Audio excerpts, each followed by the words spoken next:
का मानदंड।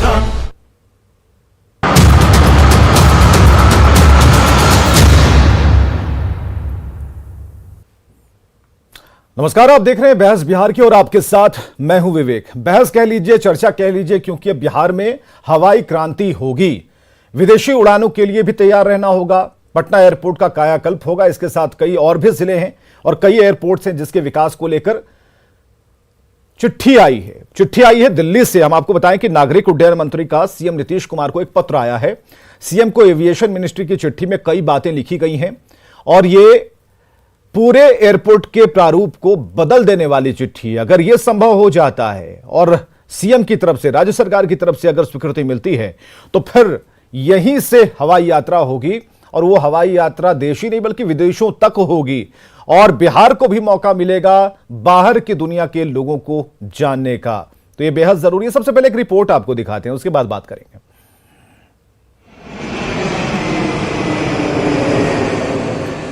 बिहार में जल्द हवाई क्रांति की शुरुआत होने जा रही है, जिसका ब्लूप्रिंट तैयार किया है केंद्र सरकार ने।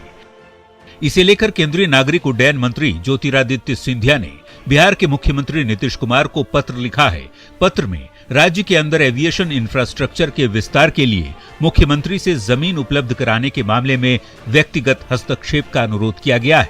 पत्र के मुताबिक पटना एयरपोर्ट पर रनवे एक्सटेंशन के लिए 49.5 एकड़ जमीन की जरूरत है। पटना में टैक्सी ट्रैक, DVOR उपकरण सहित कई योजनाओं का प्रस्ताव है, जबकि पूर्णिया एयरपोर्ट के विकास के लिए 50 एकड़ जमीन की जरूरत है। रक्सौल एयरपोर्ट के विकास के लिए 121 एकड़ जमीन चाहिए। रक्सौल एयरपोर्ट को ATR 72 टाइप एयरक्राफ्ट के लिए विकसित किया जाएगा। वहीं मुजफ्फरपुर एयरपोर्ट पर ऑपरेशन के लिए 475 एकड़ की जरूरत है, क्योंकि मुजफ्फरपुर एयरपोर्ट को A320 एयरक्राफ्ट के लिए विकसित किया जाएगा। दरभंगा में नए सिविल एन्क्लेव और CAT-1 लाइट सिस्टम के लिए 78 एकड़ जमीन की जरूरत है, ताकि पटना और दरभंगा एयरपोर्ट का विस्तार किया जा सके, जबकि बाकी जगहों पर नई सेवाएं शुरू हो सके। कुल 5 ऐसे जिले हैं जिनमें रक्सौल, पूर्णिया, मुजफ्फरपुर, पटना और दरभंगा, ये सभी एयरपोर्ट हैं जिसमें 50 एकड़ से लेकर 475 एकड़ तक जमीन आवंटन करने की मांग की गई है। साथ ही सीएम नीतीश कुमार से यह भी अपील की गई है कि अधिकारियों को निर्देश दें कि जमीन आवंटन करने में वो सहयोग करें। दरअसल सरकार की योजना है कि पटना और गया से शुरू होने वाली अंतर्राष्ट्रीय उड़ानों को व्यवहारिक बनाया जाए। पटना एयरपोर्ट का विस्तार कर काठमांडू और दुबई के लिए अंतर्राष्ट्रीय उड़ान की शुरुआत की जाए, ताकि गया से बैंकॉक, काठमांडू और यांगून के लिए उड़ानें शुरू हो सकें। केंद्र की योजना देश में एयरपोर्ट विस्तार पर 4 से 5 साल में 20,000 करोड़ रुपए निवेश करने का है, जिसमें बिहार भी शामिल है। न्यूज़ 18 के लिए पटना से रजनीश कुमार के साथ ब्यूरो रिपोर्ट। चलिए, इस रिपोर्ट में पूरा सार है कि आखिर कैसे होगा, कब होगा, कितने रुपए का खर्च होगा और इसमें यात्रा करने वाले यात्रियों की परेशानी तो दूर होगी ही, खासकर विमान को उड़ाने वाले पायलटों की भी परेशानी दूर होगी, जो लगातार वो कहते आए हैं कि राजधानी पटना, खासकर पटना एयरपोर्ट जो है उसे लैंड करना ये थोड़ा मुश्किल सा होता है। कई बार हम लोग सुन चुके हैं। तो इस पर बात करने के लिए कई लोग हमारे साथ हैं। पूर्व पायलट भी हैं, पूर्व फ्लाइंग ऑफिसर भी हमारे साथ मौजूद हैं। चलिए परिचय कराते हैं। शंभू प्रसाद सिन्हा जी, पूर्व पायलट हमारे साथ मौजूद है, बहुत बहुत स्वागत है सर। SK सिंह साहब हैं, पूर्व फ्लाइंग ऑफिसर, सर आपका बहुत बहुत स्वागत है। अतुल सिंह है, सिविल एविएशन एक्सपर्ट हैं, बहुत बहुत स्वागत है। ज्ञान रंजन जी हैं, प्रवक्ता कांग्रेस से, और अरविंद सिंह जी प्रवक्ता बीजेपी से, आपका भी बहुत बहुत स्वागत है। सबसे पहले हम जरा चलेंगे जानने के लिए कि मुश्किलों में जो अभी हालात हैं, ऐसे में इस एविएशन इंफ्रास्ट्रक्चर को मजबूत करने की जो बात कही गई है वो तो सही लगती है। जो जमीन एक्वायर की बात कही गई है, कितनी जमीन चाहिए होगी, तो इस पर फैसला राज्य सरकार को लेना है। ये कैसे संभव हो पाएगा, यह जानने से पहले उन तकलीफों को जान लेते हैं जिन्होंने विमान उड़ाया है और उन्होंने परेशानियां झेली हैं। सबसे पहले शंभू प्रसाद सिन्हा जी, आप पूर्व पायलट रह चुके हैं, हमें जरा बताइए क्या परेशानी होती है और एविएशन इंफ्रास्ट्रक्चर को मजबूत करने की बात पर जो जोर दिया जा रहा है, तो किस तरह से मजबूती आएगी? शंभू जी। जी, मैं शुरू करना चाहूंगा कि बिहार का क्या योगदान रहा है एविएशन के फील्ड में। बहुत कम लोगों को पता होगा कि भारत में जब जी आपकी बात हम सुन पा रहे हैं, आप अपनी बात कहें। जी, पायलट की ट्रेनिंग जब शुरू हुई तो सबसे पहले 2 फ्लाइंग क्लब बने, एक था मुंबई का, दूसरा पटना का। तो हमारा क्या योगदान रहा है बिहार का एविएशन के फील्ड में, ये तो इसी से पता चलता है।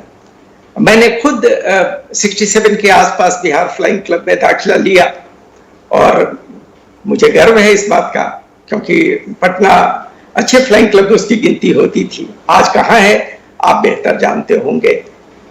पटना हवाई अड्डा का रनवे लेंथ कम है, हमेशा से यही सुनता आया। एक तरफ ओल्ड सेक्रेटेरिएट, दूसरी तरफ कोई फैक्ट्री, और कुछ भी नहीं किया जा सकता, ऐसा कहा जाता था। जी जी। आज 50 साल से ज्यादा हो गया और आज भी स्थिति वही की वही है, 1 इंच आगे नहीं बढ़ा है। कहीं भी किसी भी एरिया में अगर हम विकास चाहते हैं तो नागरिक उड्डयन का विकास उसमें एक अहम भूमिका रखता है, उसका विकास होना बहुत जरूरी है।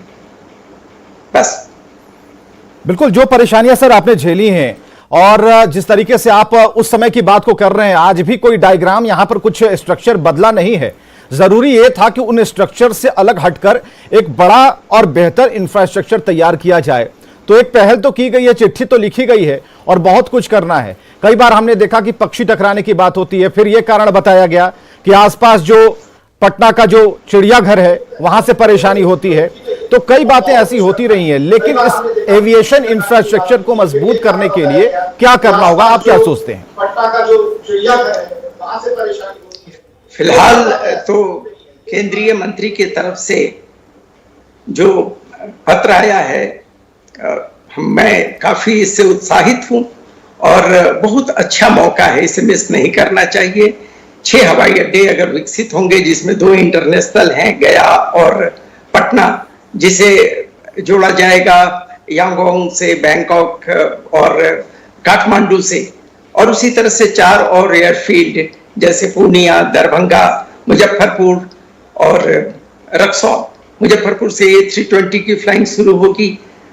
काफी उत्साहित हूँ इन चीजों को सुनकर के मैं, और बहुत अच्छा मौका है और हमें उम्मीद है अपने मुख्यमंत्री जी से कि ये बढ़ चढ़कर इसमें हिस्सा लेंगे।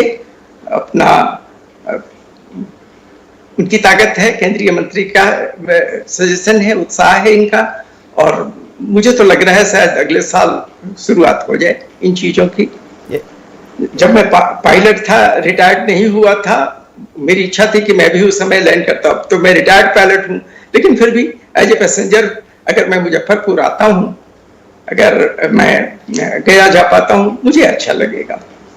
तो फिर ये कितना महत्वपूर्ण हो जाता है, वो जो चिट्ठी आई है, दिल्ली से चिट्ठी आई है, और एज पूर्व कैप्टन के लिहाज से हम आपसे जानना चाहेंगे कितना इंपॉर्टेंट है, कितना महत्वपूर्ण है वो चिट्ठी, कितनी अहमियत रखती है?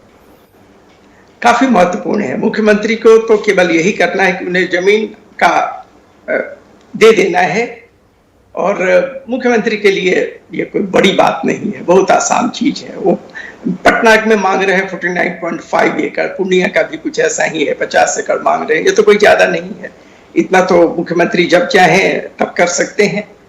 और मुजफ्फरपुर जैसी जगह से, रक्सौल जैसी जगह से जहाज का A320 का उतरना उड़ना क्रांतिकारी परिवर्तन ला देगा उस एरिया में हर तरह से। उन परेशानियों का भी सर हम चाहेंगे कि आप जिक्र करें। कई बार आप विमान लेकर उड़े होंगे, लैंड किए होंगे, तब से लेकर अब की जो वहां की जो भौगोलिक परिस्थितियां, उनमें कोई बदलाव नहीं